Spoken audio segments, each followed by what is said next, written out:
Hi, I'm Runny. Hi. Why would you do that? Okay, hi, I'm Paradox, and welcome to the Gcast. Hi, I'm Gutrot. Alright, I'm Ninja. Shouldn't we say Gamespherecast? Okay, whatever. So we're That's too scary. okay, yeah.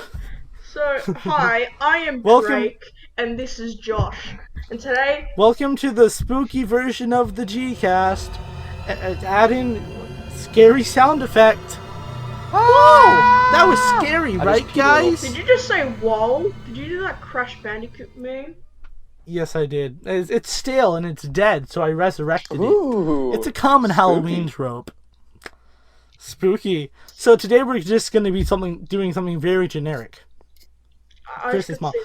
We're going to be talking about Halloween specials. Ooh. Just Yeah.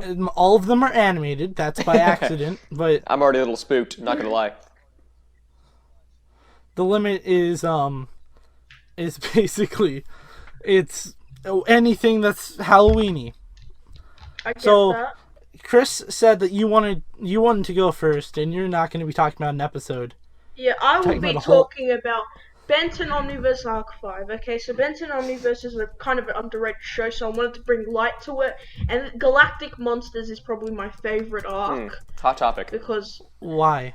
okay, Why is it? okay, so let's just go episodes really quickly. Okay, so something Zombos away, reintroduced to Zombos and the Circus Freaks, very Halloweeny, and they try to turn everyone in Bellwood into zombie clowns. That's actually really cool. I Ooh, really like that episode. spooky. Mystery Incorporeal. We get to see Michael. Is it Hex? We get to see Michael again, the classic Michael, and he's doing the energy thing. Ben doesn't want to turn into Ghost Freaks because he has PTSD, even though he turned into Ghost Freak in Benton Ultimate Alien, but we won't talk about that. So, he does that thing, he's forced to turn into Ghost Freak, he defeats Michael, and this takes place in Gwen's college. Wait. Michael as in, hey, Michael. Vsauce. Michael here. No, it's And Michael what Afton. are fingers?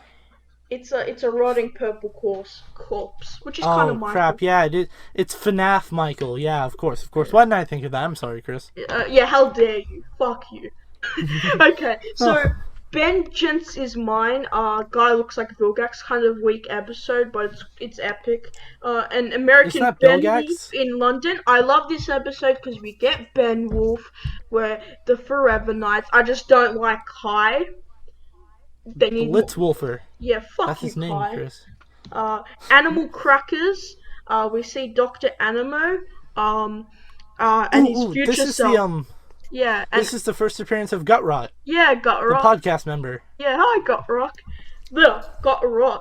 Okay, Brad Monster Party. It's with I thought that was the Charmcast episode, but it's like they're in a Halloween town, so that's a pretty thing. With Rat Dudesman, show a picture. Amazing guy. Ugh. Incredible rat. Fuck you, Runny, if you think he's not cool. Charmed, I'm sure.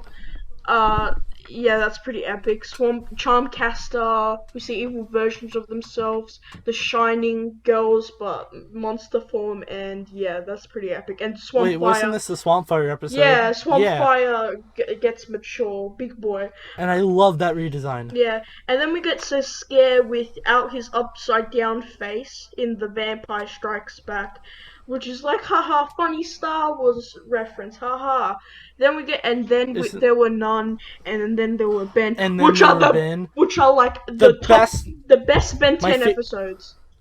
Yeah, those were my favorite Ben 10 episodes. Yeah, So, time travel, alternate Bens, albedo, Eon, which kind of sucked in the show, but it was still pretty epic. But they all died. So let's go No, watch let's Ben. go on Epic. kind of Okay, let's go. Okay. So let's kind of expand. Oh, okay, wait, one more thing. But Arc 5 is epic. I really liked it, and it had a lot of solid episodes, and Benton has a really horror theme in some of the episodes and characters, so it fits really well, and it was pretty great. And also Rad Bootsman. I'm saying let's expand on like the whole like what makes this a really good Halloween special.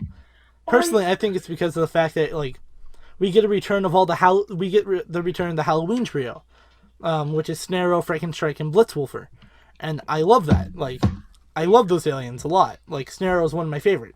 Oh yeah, I love him and his redesign in Omniverse. Yeah, we saw it really fit the Ben 10 theme, and like it had like a few episodes in between that were like normal Ben 10 stuff. It was still really cool, like seeing Future Animo again, and also and then the time war arc. Yeah, and then there were Ben, and then there were none. Are some of my favorite episodes of TV. I think the way that they balance a really abstract sci-fi concept and a really dramatic story is very well done.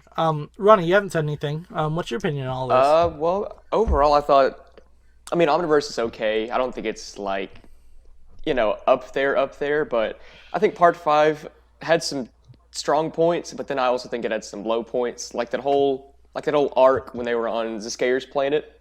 I think that was I wasn't a big fan of that, but honestly, and then there was Ben, that double special. I can't remember the name right now, but anyway, that is definitely up there. My favorite episode in Omniverse. I don't know about my favorite episodes of Ben 10 overall, but they're definitely up there. Oh yeah, I kind of agree with you. It's like probably my top 5. I also like a bunch of the finales and stuff from Ben 10. So. I am mad at Chris right now. He missed the perfect opportunity to say top 10. Top 10. Top 10. We're talking about Ben 10. That was bad. Okay. But so that's kind of the wrap up of the whole arc. I think it's personally like a very solid arc, especially with especially with how confusing it was to actually watch it because of the fact that they aired it out of order. But that's another topic for another day. Yeah. Welcome to Wafoti, the only web show on the internet that has a very clever acronym that isn't really clever. Wafoti stands for We Found This on the Internet. Now, today we're not really covering something weird that I found, because I find a lot of weird stuff. Yeah, okay. And so, we're taking advantage of this to have a webisode, a small little thing. So, do you guys know of the web series Edgeworld? Of course. Yeah, I know the series. It's pretty cool. So, in 2015, for Halloween, Edgeworld released a song called Trick or Threat, which is a short little 30-minute minute and 30-minute song that you guys did. It was how do I say this? Epic? I am blanking right now. It was composed by Little Deuce Deuce, who usually works on the Edgeworld stuff, and it was done really well, and it's one of my favorite things from them. And I figured it was a good thing to just talk about. What do you guys think about this nice little mini soda?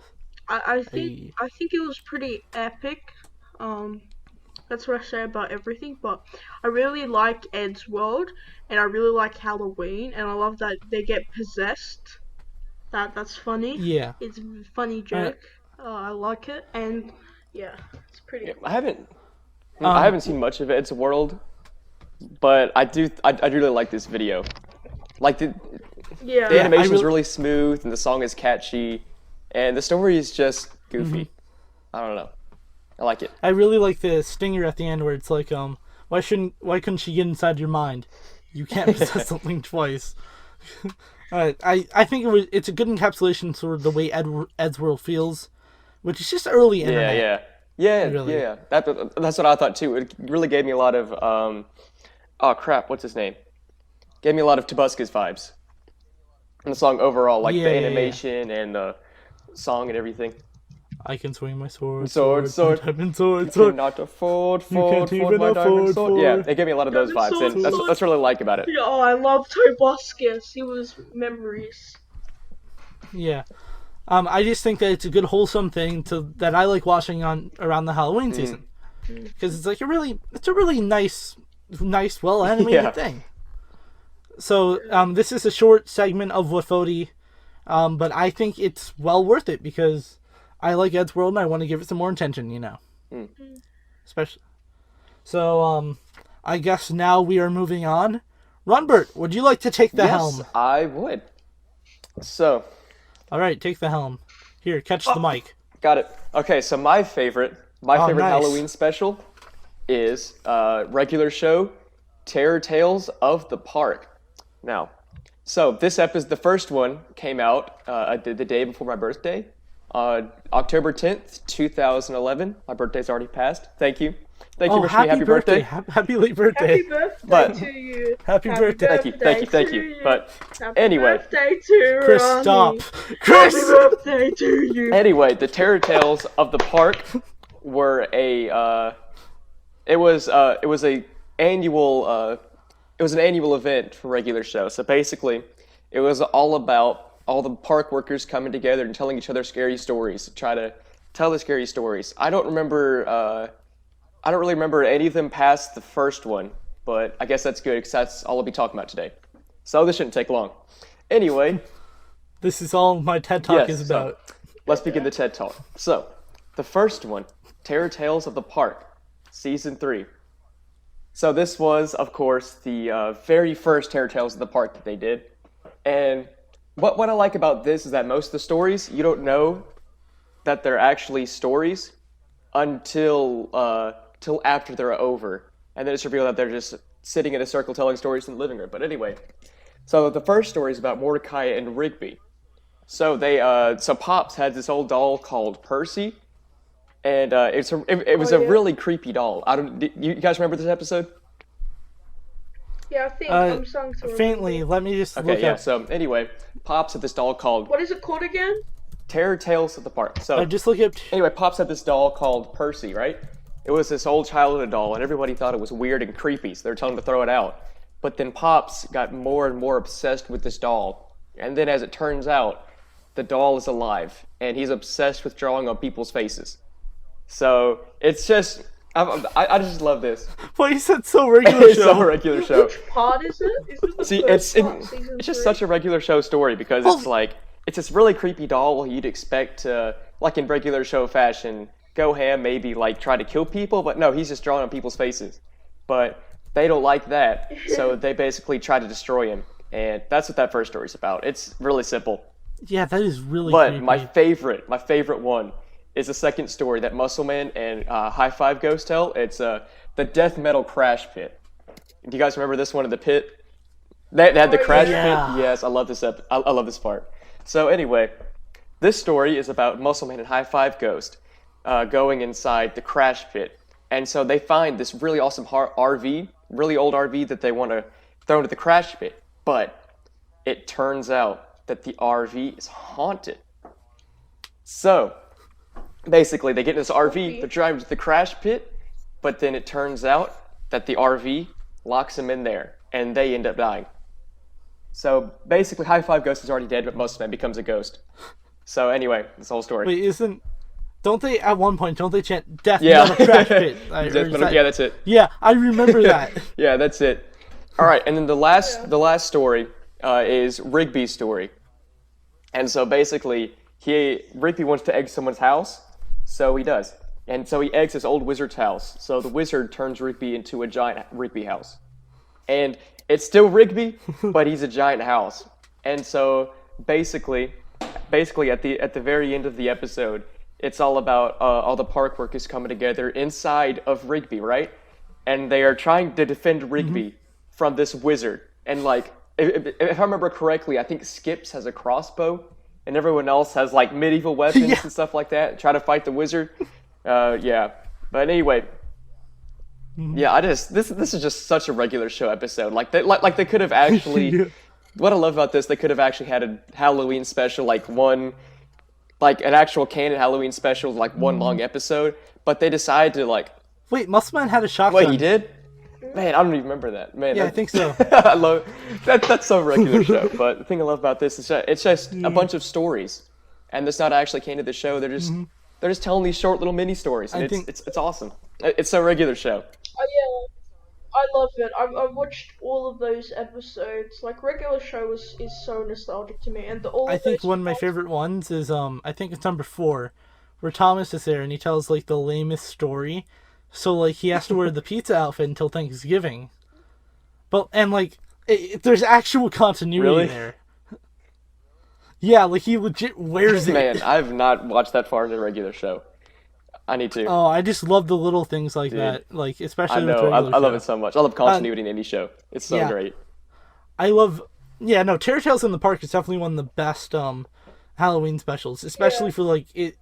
In my mind, it doesn't beat Treehouse of Horror, but like it's like that for me. Yeah, wait, wasn't one of the parts that, like, I think it was Mordecai and Rigby, like, see a haunted house while trick-or-treating, then they knock on the door, open the door, see a bunch of, like, in the house, and then they turn into chocolate? I don't That's remember probably that. one of them. That sounds very regular show. That's one of them. Yeah. I haven't seen all Well, of them though, unfortunately. either way, let's move on to another. Let's see that another 22-minute All right, Ninja, special. catch the mic. Oh fuck! Ah, shit! Oh, Oh fuck, my it god! fell. Of course. Alright, so I'm gonna be doing Ninja's job. So what is this special? Alright, Ninja? Ninja? Alrighty. I fixed it. I fixed the mic. Okay. Alrighty. Alright, So the one I have two picked out. Technically three if you include the Eddsworld one, but I have two.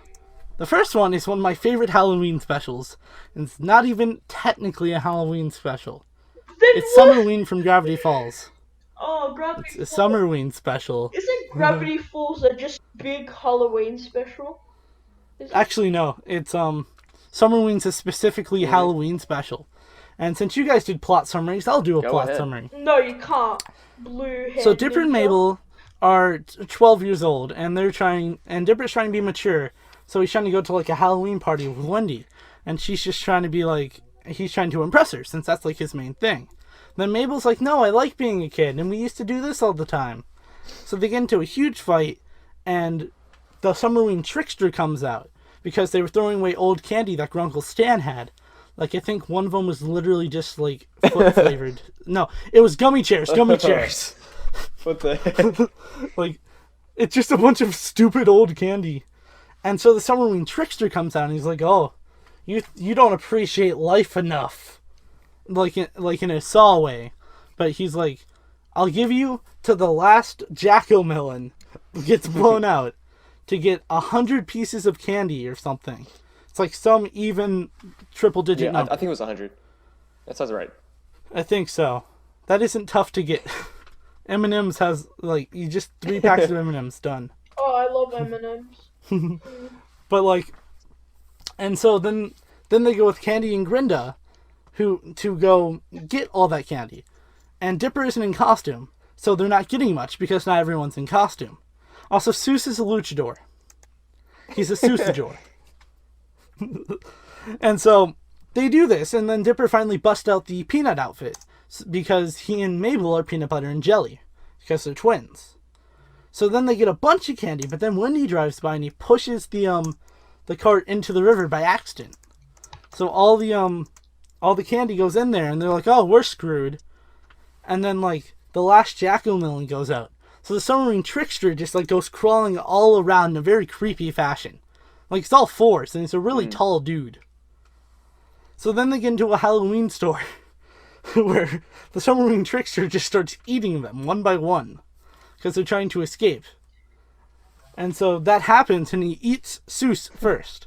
And they're like, "Oh crap, we're going to die. I'm sorry, Mabel, that I did this. It's okay, Dipper. I forgive you for doing this." A bunch of cliche early Gravity Falls stuff. My really only problem with Gravity Falls. And so then the trickster gets eaten inside from out because Seuss likes the candy. And the trickster's like, "Someone finally likes me." Because it's revealed that he's all the bad candy from before. It all comes back around. Okay, so I love this episode so much. It's so good. So do I. that's a good It's so- episode. Yeah. The ending. I freaking... Oh, and the Summerween trickster himself is actually He is really really creepy. creepy. And I... Yeah, that's like. Like- Yeah. It's Gravity Alright, Falls. So okay. if he wasn't creepy, it wouldn't be Gravity Falls. I mean, come on. Yeah, I know. Well, that's the yeah, that's whole. true. Yeah, that's the whole thing of Gravity Falls. It's like It's like not Invader Zim levels, in my opinion, but like it's... I still love that episode. And I actually like the message Yeah. of the episode. Nothing beats the ending though. Well, like, with Seuss eating the the episode is this. Summerween trickster. and how that one kid, the one kid who gets eaten in the first time the episode, then he comes out and's like, I'm traumatized. Oh yeah, that episode, Summerween is one of my favorite Gravity Falls episodes. Yeah. Because it knows how to balance such two completely different narratives, two different styles, horror and comedy. Yeah. Okay. Does it so really well. I give the episode a 4 epicness out of 5 epicness. I give it 15 Jack-o'-melons out of how many Jack-o'-melons I have. I give it X equals 15 plus 26 divided by 55. I give it 6. Have fun, algebra students. I give it 69 pumpkins from Minecraft out of 70 pumpkins from Minecraft. 4.2 Seuss's out of 5 entire Seuss's. That's what I give it. Alrighty. Alright. So next up, so for the last Halloween special, I went with the shortest one, since this is in like reverse length for how long everything except for the Wafoti. Scary OddParents. Do you guys know what this is? No. Do you guys know the basic premise? No. I don't. So Timmy really wants an expensive costume, but he can't get it because the rules are weird like that. I don't know the specific reason. I think it's because there's only one in existence, and you can't wish for a duplicate because there's already one, some weird stuff like that. So then he has to go as a toilet paper mummy. And so Vicky's picking on them. They're taking all of his candy. And he's like, man, I really want my costume to be scary. You know what's scary? Real stuff. So then he goes into a musical like song where it's like, I want everything to be real and scary. Interlude, musical stuff. I want everything to be real and scary. Real and scary. I don't know the words. Is one of the real and scary things hentai? No. One of those scary things. So then everything becomes real and scary and it's a mummy. But then a 4 people are dressed up as a Power Ranger type villain that are all pumpkin themed robots. What? So then they all fuse together to be one giant Destructo robot. Were the creators of this episode high? Butch Hartman. So Oh, Butch Hartman. But he's it a has Christian boy. themes inside of it. Yes, this is a Christian story. Ah, makes sense. So then Timmy just goes ahead and he's like, crap, I need to defeat them. And he's like, I can't do this, I'm just a mummy. Then he realizes, hey, there's a bunch of old like costume parts. I can put them all on and defeat this thing. So he did. So Timmy sacrificed himself by getting crucified on the cross. Whoa. No. Slow down there, Jimbo. Woo! Yeah, this is my favorite. Very odd. Oh wait, no. Sorry. That's the edit Butch Hartman wanted to go through, but didn't happen. Where Chester betrays him and sells him out. Ninja, that's And when Cosmo Fairly Wanda. Odd Parents comes to O-axis. Whenever that's So Timmy defeats him, and everything is just back to normal. It's your standard thing, but the musical number, and it's really good from what I can remember. The musical number? Yeah, the real and scary thing. I told you did? this. Oh, well. Yeah. So I think it's a solid special. It's kind of forgettable in a way, but the pumpkin monster at the end is really memorable for me. I felt like it was just cool to talk about, and I like making pot shots at Butch Hartman. So yeah, Butch 2 for 1. Hartman. No offense to you Christians, it's just that Butch Hartman sucks. Yeah, he says that all of his shows have a Christian morality. Yeah. Well, pregnant Okay, Cosmo can we not go says there? Can we otherwise. not go there? Yeah, okay, yeah. We're getting a little bit off Now topic. we We're getting can't off talk topic. about Butch Anyway. Hartman on our podcast. Okay, so this is the end of the podcast, I assuming. Okay, and Because of the fact that as soon as we start ripping on Christianity, we kind of have to stop. okay, yeah, love you Christianity. So I'm Jesus is my Ninja. Who are you people? I'm Runbert. I Go ahead. am Ninja. I'm Chris. Oh, congrats, Chris. Make sure you follow me on Twitter at xintro555. Subscribe Follow to the me on- Gcast. Follow me on Twitter at FreezeGhost4. It's pretty epic. Subscribe to the Gcast. We're trying to get to 100 subscribers, and Remember, make sure you like, comment, and subscribe if you think so. happy birthday, Runny, and just go ahead and say spooky. Spooky. Ninja, that's lame. Spooky. And remember... I'm sorry. Okay, fine. You come up with something, Runny. Just comment what you thought of the video and comment your favorite Halloween specials. And remember... Oh, yeah, that's very simple. You guys let me say my catchphrase. How dare you? And remember to stay epic.